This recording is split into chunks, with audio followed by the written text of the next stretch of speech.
मतलब है कि हमने अपना रजिस्टर कर दिया है कि हम आए थे। नॉर्मली ये इनका तरीक़ाकार ये होता है कि ये कहते हैं कि जी ये तो आए नहीं, क्योंकि टेक्निकली गेट तक नहीं हम पहुंचते। आज हमने गेट पे पहुंच के कहा कि हम आए थे, ये कैसे मुलाकात रोक सकते हैं। ये इनका जो है जो सिस्टम है वो हमने डिस्टर्ब कर दिया। मैम आप गेट कौन से रास्ते से गेट पे पहुंची हैं? और अब बेटा आपको कैसे बता दें, फिर अगली दफ़ा क्या करेंगे? नहीं, पुलिस को कैसे चकमा दे दिया आप लोगों बस ने? कर दिया, लेकिन मैं आपको कह रही हूँ कि टेक्निकली आज हम गेट पे पहुंच गए थे और उनके कैमरास में आ गए, कैमरे में भी आ गए। ये नहीं कह सकते जेल पर इंतज़ामिया को कि हम आए नहीं हैं, क्योंकि मकसद ये होता है पहले खड़े करने का कि ये टेक्निकली जो लीगल रिक्वायरमेंट है हमारी मुलाकात की, ये उसको ये कह देते हैं कि जी जेल इंतज़ामिया से आप पूछेंगे, वो कहेंगे तो ये आए नहीं थे यहाँ। तो फिर आप लोगों ने वहाँ पे इंतज़ार करना था? नहीं, वो पुलिस वालों ने कहा हमारी नौकरियों का सवाल है। अच्छा, ये बताइएगा कि गुज़िश्ता हफ्ते एक FIR हुई और उसमें 41 लोग गिरफ्तार हुए, सेनेटर भी उसमें शामिल थे और MP भी थे, लेकिन MP और सेनेटर को छोड़ दिया गया। 51 लोग गिरफ्तार, 51 लोग। हाँ, उसमें जो सेनेटर और MP हैं उन्हें छोड़ दिया गया, लेकिन जो आम कारकुन है उसे गिरफ्तार रहने दिया गया। उसके लिए कितने एफर्ट नहीं किए आप? बुकला भी एफर्ट कर रहे हैं, सारे बुकला भी एफर्ट कर रहे हैं। हमें सारों का पता है जो जेल में, और कितने हम सारे नामजद हैं उसके अंदर। हमने तो कहा है कि अगर अरेस्ट करना है तो सारों को करना होगा। हम आपकी गिरफ्तारी कोई ऐसी जब इनका दिल करेगा करेंगे ना। मैंने तो कोई बेल नहीं दी थी, ना हमने किसी ने बेल दी है। हम सारे नामजद हैं उसमें, तो हम नहीं बेल ले रहे हैं। हम कह रहे हैं कि गिरफ्तार कर लें। और किस चीज़ के लिए गिरफ्तार है? पहले FIR भी तो चेक करें हैं क्या, पता नहीं वेपन्स हैं, बोतलें हैं, क्या क्या कुछ डाला हुआ हम सारों के लिए। तो ये इस किस्म की झूठी FIR है, मजाक इनका अपने ये जो सिस्टम का बना हुआ है। हम तो आएंगे और हम घर बैठेंगे और अपने भाई को जिन्होंने कैद तन्हाई में रखा था वो इलीगल है, और हम उसके लिए बात करेंगे और क्यों नहीं खड़े होंगे। हम बहनों से ये डर रहे हैं कि हम जेल डरे हुए हैं। ये असल में ये इतने डरे हालत देखते थे कितनी बड़ी कि सस्पेंड हो जाएगी सारी पुलिस अगर इन्होंने हमें गेट तक भी आना। ये कह रहे थे कि बड़ा सीरियस मामला है कि आप गेट तक आए। कौन? 3, हम कोई भी नहीं था। जब एहतजाज होता या कोई लोग होते, हम अकेले थे फिर भी कोर्ट ऑर्डर के साथ। मैडम ये बताइएगा, आप लोग ज़ाहिर बात है कंसर्न है, आप बहने हैं इमरान खान साहब की, लेकिन वो वकला कहाँ है? वो लीडिंग कौंसल जिन्होंने करोड़ों रुपए ले रखे हैं, उनसे क्यों कोई अचीवमेंट नहीं होती? वो लीगली क्यों कोई ब्रेक थ्रू हासिल नहीं कर पा रहे? आप उनसे सवाल क्यों नहीं करते?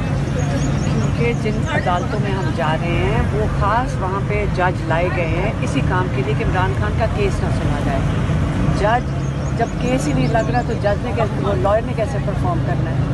अब अगर हाई कोर्ट में ये केस बेल की सुन ले, जो कि सुनना चाहिए बुशरा बीबी का भी और इमरान खान का भी, तो आप खुद देख रहे हैं कि पिछले 1.25 साल हो गया है ना वो केस सुनने को तैयार नहीं, बेल का वो सुनने को तैयार नहीं। ये कैसे हो सकता है?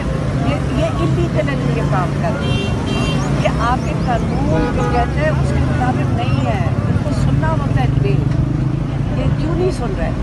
तो जिस दिन ये जज लोगर रोज़ नई गेम डाल कर आते हैं, आपने देखा अब कई घंटे वहाँ बैठते हैं। एतजाज़ एहसन साथ आए, बीमार थे उन्होंने, फिर भी साथ आए, उन्होंने भी कोशिश की, तब उन्होंने कर लिया, फिर उन्हें नई गेम डाल के आ गए कि तुम अपील में सीधा चले जाओ, हम बेल नहीं सुनेंगे। आपको पता है वो क्या कर रहे हैं जज? सारों को पता है, सारे लॉयर्स को पूछ रहे, वो आपको बता देंगे कि क्या कर रहे हैं। मैडम, हालिया जो सलमान सफदर साहब की मुलाकात हुई उसमें बेसिक क्या चीज़ आई? इमरान खान साहब की सेहत के हवाले से, दीगर जो पार्टी है मैं आपको भी सिर्फ आंक का बता देती हूँ। उन्होंने जो बात की आप ये गौर से सुन लें, क्योंकि जब जैसे सलमान सफदर साहब मिलकर आए थे उसी वक्त हमने उनसे ये पूछा था, डिब्रीफ लिया था।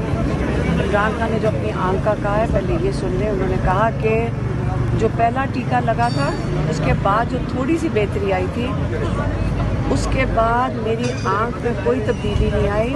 और सलमान सफदर को उसने फिर से कहा कि जो तुम बैठे हुए ब्लड हो मुझे नहीं नज़र आ रहे हैं, क्योंकि बिल्कुल धुंधला है। और उन्होंने ये भी कहा कि मैं पढ़ भी नहीं सक रहा हूँ, डॉक्टर आरिफ ने कहा, और डॉक्टर आरिफ जो वो पेम्स का है कि डॉक्टर आरिफ ने कहा है कि आपकी आँख डैमेज हो चुकी है, ये परमानेंटली डैमेज हो चुकी है, इससे बेहतर नहीं होगा। अब ये जो डॉक्टर है ये तो क्वालिफाइड नहीं है इस किसी चीज़ें इमरान खान को बताने का। हमने जो पैगाम भेजा था इमरान खान को बताया था, उनको खुद नहीं पता था क्योंकि बात उन तक पहुंच नहीं सकी थी कि हम क्यों कह रहे हैं शिफा इंटरनेशनल में, क्योंकि वहाँ एक्सपर्ट्स हैं। अब इमरान खान को याद रखें ये इन्फॉर्मेशन नहीं है उनके पास बेहतर तरीके से, तो इमरान खान को बताया कि शिफा इंटरनेशनल में वो एक्सपर्ट्स हैं, ये ना सोचे कि डैमेज हो गया परमानेंटली, वहाँ एक्सपर्ट्स हैं, वो बताएंगे। दुनिया में बहुत कुछ आ चुका है। इमरान खान ने कहा और हम जो टेस्ट करवाना चाहते हैं वो ये है कि अंडरलाइन जो डॉक्टर उस्मा खड़ी हैं और हमारे जो इमरान खान के ज़ाती डॉक्टर हैं, उन्होंने सबसे कंसल्ट करके कहा है कि देखें इसकी अंडरलाइन कंडीशन जानना बहुत ज़रूरी है कि प्लॉट बना क्यों। उस पर इमरान खान ने कहा जाहिर है वो मेरी आँख देख सकता है जो डॉक्टर देख रहा है, उसने कोई ब्लड टेस्ट रिपोर्ट्स वगैरह में ये तो नहीं आइडेंटिफाई किया कि हुआ क्यों है, तो वो तो डायग्नोसिस से होता है। और पिम्स में लेके जाते हैं, ये 20 मिनट रखते हैं, टीका लगाते हैं और ले जाते हैं। उन्होंने डिमांड किया कि मेरे टेस्ट कराए जाएं, मुझे हॉस्पिटल लेके जाया जाए, और ये जो डिलेड ट्रीटमेंट हुई है ना इसकी वजह से, जिसकी मतलब सही ट्रीटमेंट ना होने की वजह से उनकी और सही जगह ना होने की वजह से, और डॉक्टर आरिफ को कोट कर रहे हैं कि वो कह रहे हैं कि आपकी आँख अब बित और इम्प्रूव नहीं करेगी, मतलब है 85% डैमेज, ये इस दफ़ा बताया। और FIR के लिए मेरी बहन ने उन्होंने कहा था कि इसके ऊपर FIR दर्ज करो, जो पिछला वाला सुपरिटेंडेंट था मेरी बहन के नाम से हमने हैंड ओवर की थी इसको एजाज को, इनकी जो रिक्वेस्ट थी FIR की, ये गायब हो गए। बिल्कुल नहीं करेंगे, कौन करता है ये अपने बेटी भाइयों के साथ नहीं करेंगे। ये पूरी हुकूमत ना जज काम कर रहे हैं, आप कह रहे हैं लॉयर की बात कर रहे हैं। आपको पता है कि इस वक्त पूरा निज़ाम इन्होंने तबाह कर दिया है सिर्फ इमरान खान को जेल में रखने के लिए। मैडम इस निज़ाम की बहुत बड़ी फतह हुई है जो इन्होंने ईरान और अमेरिका को एक जगह बिठाया और सीज फायर करवाया, इस पर आप क्या कहेंगे? मेरी बात सुने, अगर ये कॉन्फिडेंट होते ना पहले उस इंसान को जेल से निकालते जिस पे सारी दुनिया एतमाद करती है। इनको कोई इनसे कौन सीरियसली लेगा जो फॉर्म 47 की हुकूमत है। एक सेकंड सुन लें, कौन सीरियसली लेगा? और अगर आप इंटरनेशनल पॉलिटिक्स समझते हैं तो उन लोगों ने तजिया इस पर कर दिया। आप ज़रा इंटरनेशनल तजिया सुन लें, शायद उससे आपको बेहतर समझ आ जाए। हमें ये समझा दें कि इस वक्त में इमरान खान जो 80% वोट लेकर वो जेल में क्यों है? पहले आप मुझे बताएं कि आप बताएं इन्होंने उनको जेल में क्यों रखा हुआ है? मैडम ये जो कह रहा है ये जाली केसेस के ऊपर रखा हुआ है, लूट मार तो सारों को पता है किसने किया इस मुल्क की।